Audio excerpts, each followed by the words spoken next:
Hello दोस्तों। तो कैसे हैं आप सब। आज फिर से स्वागत है आप सभी का एक और हॉरर स्टोरी में। गांव के बाहर एक पुरानी हवेली थी जिसे लोग काली हवेली के नाम से जानते थे। कहते थे कि वहां जो भी गया कभी वापस नहीं लौटा। रात के समय वहां से अजीब अजीब आवाज़ें आती थी, कभी किसी के हंसने की तो कभी किसी के रोने की। गांव वालों ने कई बार इस रहस्य को जानने की कोशिश की, लेकिन कोई भी वहां ज्यादा देर तक नहीं टिक सका। रवि, एक युवा पत्रकार, ऐसी कहानियों पर विश्वास नहीं करता था। जब उसे इस हवेली के बारे में पता चला तो उसने तय किया कि वह खुद जाकर इस जगह की सच्चाई पता लगाएगा।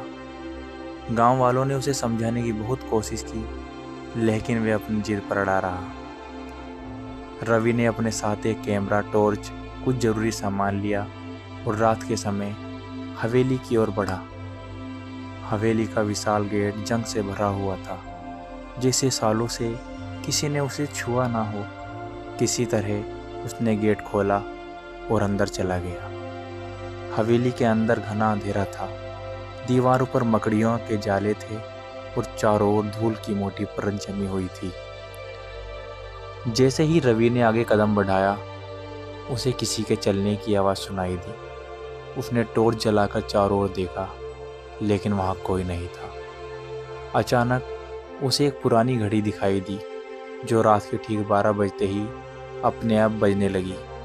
हवेली में ठंडी हवा बहने लगी और दरवाजे अपने आप खुलने और बंद होने लगे। रवि का दिल जोरों से धड़कने लगा, लेकिन उसने हिम्मत नहीं हारी। वह हवेली के अंदर और आगे बढ़ा। अचानक उसे एक कमरे के अंदर किसी के बैठने का आभास हुआ। जब उसने टॉर्च की रोशनी वहां डाली तो उसने देखा कि एक बूढ़ी औरत सफ़ेद साड़ी पहने एक कुर्सी पर बैठी थी।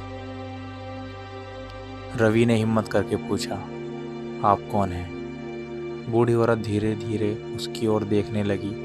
उसकी आंखें लाल थी और चेहरा डरावना था। उसने कहा, मैं इस हवेली की आखिरी मालकिन हूँ। इस घर में मेरे परिवार की सभी लोगों की निर्मम हत्या कर दी गई थी और तभी से मेरी आत्मा यहाँ कैद है। रवि के हाथ पांव कांपने लगे। उसने पूछा, आपकी हत्या किसने की? बूढ़ी औरत ने दरवाजे की ओर इशारा किया। तभी दरवाज़ा जोर से खुला और एक काली परछाई कमरे में घुस आई।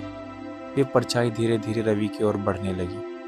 डर के मारे रवि ने पीछे हटने की कोशिश की, लेकिन उसके पैर सुन्न हो गए थे।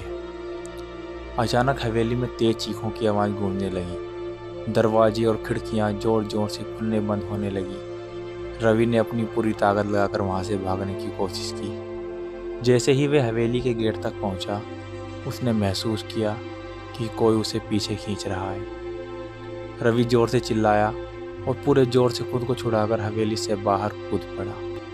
जैसे ही उसने शांत हवेली छोड़ दी, सब कुछ शांत हो गया।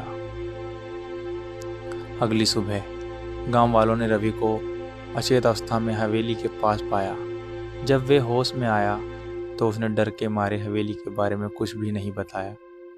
उस दिन के बाद किसी ने भी उस हवेली में जाने की हिम्मत नहीं की, लेकिन जब भी रात होती, हवेली से किसी के रोने और किसी के हंसने की आवाज़ें अब भी आती रहती हैं।